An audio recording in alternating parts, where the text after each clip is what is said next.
I killed the engine in the driveway and the cabin went dead quiet, like I'd unplugged myself.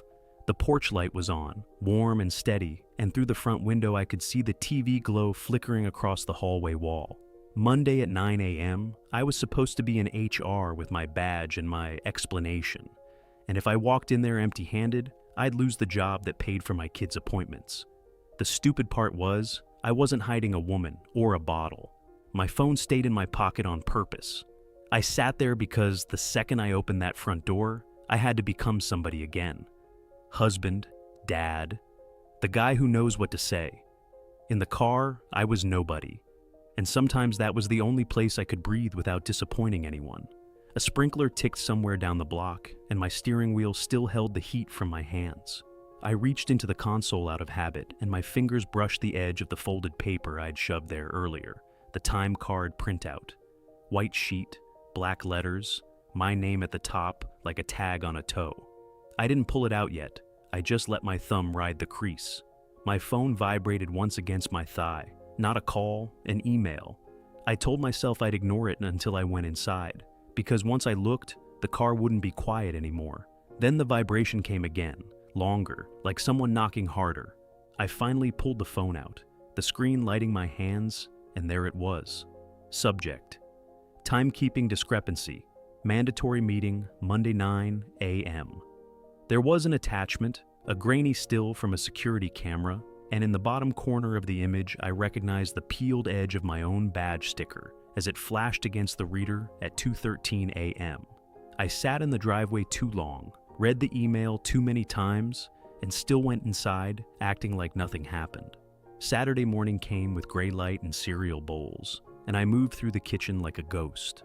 My wife was at the sink, hair tied up, shoulders tight, washing a pan that didn't need washing. Our son was at the table lining up crackers in a neat row, the way he did when his brain got loud. Monday at 9 a.m. sat in the back of my throat like a pill I couldn't swallow. I told them I had to run in for a bit. I didn't say why. I kissed the top of my son's head and he leaned into it without looking up, still counting under his breath. My wife watched me grab my keys, her eyes tracking the movement like she was measuring it. The plant was quiet on weekends, just the hum of fluorescence and the occasional beep of a forklift from the far bay where maintenance liked to tinker. I parked in the employee lot and walked in with my badge clipped to my belt. The sticker on the back corner had been peeling for months, ever since I'd tried to scrape off an old Access decal and left a tacky residue that collected lint. I kept meaning to replace it. I kept meaning a lot of things. Security let me into the little office off the main hallway. The guard on duty was a guy named Ken, who always smelled like peppermint gum. He slid a log sheet across the desk without looking at my face. It had my badge number all over it. Door access, time clock. A few entries were normal. Then, there it was again. Thursday night into Friday morning, 2:13 a.m. Swipe at the side entrance. I stared at it until the numbers stopped looking like numbers. Ken tapped the line with his pen. "That you?" I shook my head before my brain caught up. He didn't argue. He just watched, patient the way systems are patient when they're about to crush you. I asked to see the time clock station. He walked me down there, the hallway echoing our steps. The clock was a black box bolted to the wall by shipping, the same one I'd slapped every day for years. A small camera was mounted above it, angled down. Ken pointed up at it like it was a judge. My badge wouldn't scan at first. The reader beeped red, and the peeled sticker corner caught on my belt loop when I leaned in, almost yanking the badge off. I fumbled, heart thudding, and Ken's eyes dropped to my hands. On the second try, it beeped green. "Your sticker's coming off," he said, like it was small talk. I nodded like it was nothing. My palms were wet. Back in my car, I sat in the employee lot with the engine off, phone in my pocket again, staring at the folded time card printout on the passenger seat. The paper looked harmless until you remembered it could take your health insurance with it. The longer I sat, the more I could feel my house pulling at me from across town, pancakes and cartoons and my wife's silence. My phone vibrated anyway. I didn't have to look to know it was a message from someone who'd been in that building at 2:13 a.m., and the thread in it was simple. If I talked on Monday at 9 a.m., I wouldn't be talking alone. By Saturday night, I couldn't pretend it was a glitch, and I couldn't pretend I didn't know who it was. I drove back to the plant after dinner, telling my wife I was checking something. The lie came out smooth, which was its own kind of poison. The parking lot was mostly empty, the sodium lights turning everything the color of old teeth. Monday at 9 a.m. felt closer out there, like the building itself was counting down. He was waiting near the far row, leaning against his car with his hands in his hoodie pocket. Marcus, same guy who'd covered my shift once when my kid had a meltdown at the dentist. Same guy who laughed too loud and talked big and somehow always landed on his feet. I parked 2 spaces away and stayed in my car a second, looking at the time card printout, then shoved it into the glove box like it could burn me through paper. He walked to my driver window and I cracked it just enough to keep the cold out. "You got my message?" "I did." "You look like you haven't slept." "I saw the photo." "Man, don't do that. Don't say it like that." "Then tell me you weren't in there at 2:13. He glanced at the building, then at the lot, like the dark could hear us. "I needed to get in. It was just a minute. With my badge." "It was your badge, yeah. My badge is on my belt." He let out a breath and nodded once, like we were both pretending that was true. "Not the one on your belt." My throat tightened. The glove box felt heavier. "I gave you that for one day," I said, and I hated how small my voice sounded. "You gave it to me because you knew my access got killed." "I didn't know it was killed. You said it was acting up." He shook his head, eyes hard now, like he was tired of me acting innocent. "I told you I got written up. You just didn't want to hear it. I told you to bring it back. I tried. You weren't around." "I was around. I was in my car." That landed between us. He smiled without humor. "Yeah, I seen you."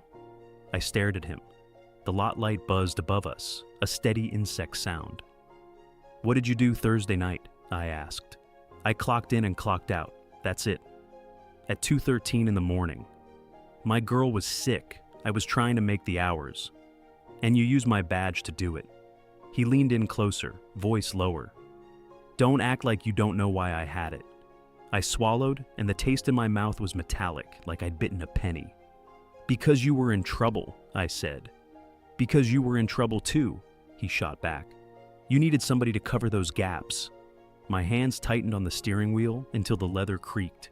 He straightened up, backing away like the conversation was over.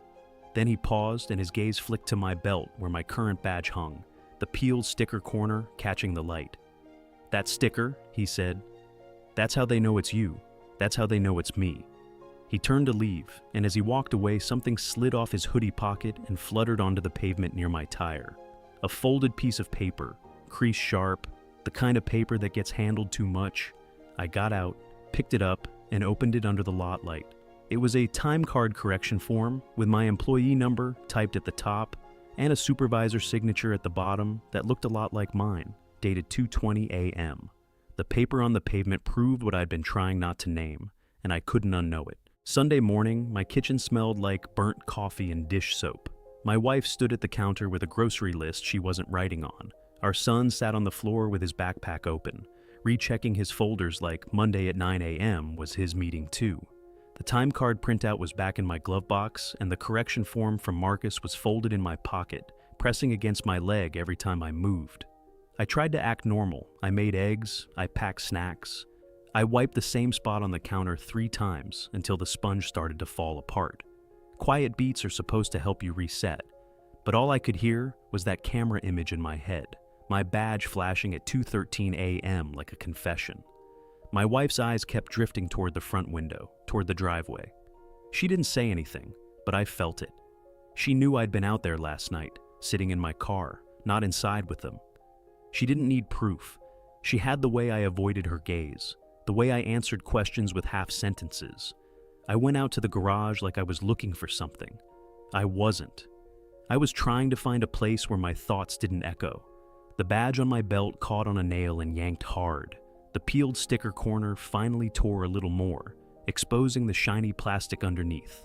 I stared at that torn edge and thought about the photo in HR's email, about how tiny details become fingerprints. I could have done the easy thing. I could have walked into HR on Monday at 9 a.m. and said my badge got stolen, that I had no idea that Marcus was probably running some scheme. I could have saved my position and my pay and my pride. I could have made him the villain and kept my insurance. Then I pictured my son at the table counting crackers, the way he watched my face for changes like he was tracking weather. I pictured my wife at the sink washing a clean pan because she didn't know what else to do with her hands. I went back inside and opened my laptop at the kitchen table. My wife watched from the counter, still silent, arms crossed tight against herself. I pulled the time card correction form out of my pocket and smoothed it on the table, and the action alone felt like stepping onto a scale. I wrote the email to HR in plain language. I admitted I had violated policy. I admitted I had allowed my badge to be used. I didn't make excuses, but I didn't pretend it was noble either. I attached the form. My finger hovered over the send button while the house breathed around me. At 11:47 p.m. on Sunday, with Monday at 9 a.m., 8 hours away, I clicked send. I sent the email, and the waiting was worse than the lying. Monday morning came fast and cold. I dressed in the dark, careful with my belt so my badge wouldn't snag again. And my wife lay still under the blanket like she was pretending sleep. Monday at 9 a.m. was a hard wall in my head, and every minute before it felt like I was walking toward it with a weight on my chest. I sat in my car in the driveway anyway, engine off, phone in my pocket. Same porch light, same quiet. Only this time, the silence didn't feel like relief. It felt like the last empty room before a verdict. I opened the glove box and pulled out the time card printout. The crease from my thumb darkened now from oil and sweat. 2:13 a.m. stared up at me like a dare. The front door opened behind me, small footsteps on the porch. Then the passenger door handle twitched and my son climbed in without asking, wearing his hoodie and his two big sneakers. He didn't look at the paper. He looked at me. "Don't stay in the car, Dad." That sentence hit me harder than any HR email. He climbed back out and went inside, leaving the faint smell of laundry soap in the seat. I sat there a second longer, then folded the paper and put it back like I was putting away a weapon. At the plant, the HR office smelled like carpet cleaner and stale air. The meeting room had a small table and 2 chairs, and the clock on the wall sounded loud on purpose. My supervisor sat with his hands clasped, eyes tired. The HR rep had my email printed out in front of her, crisp pages that made my Sunday night feel official. They didn't yell. They didn't need to. They asked questions in that calm voice people use when they already have the answer. How long had it been happening? Did I understand policy? Was anything missing from the building Thursday night? Did I know my badge had been used at 2:13 a.m.? I told the truth, the whole ugly timeline, the part where I'd let Marcus use the extra badge weeks ago, and the part I'd kept buried because it made me look worse than careless. I admitted why I did it, not just for him, for me. There were mornings I needed to leave early for my kid's therapy appointment, and I didn't want to take another point for attendance.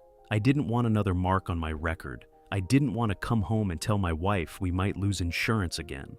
So, I'd let Marcus clock me out on the nights I left. I'd told myself it was temporary just until things got steadier. I'd told myself I was protecting my family. In the room, it sounded like what it was, a shortcut that turned into a trap. The HR rep slid a paper across the table. Final warning, demotion effective immediately, pay cut that made my stomach drop, mandatory retraining, loss of supervisory access.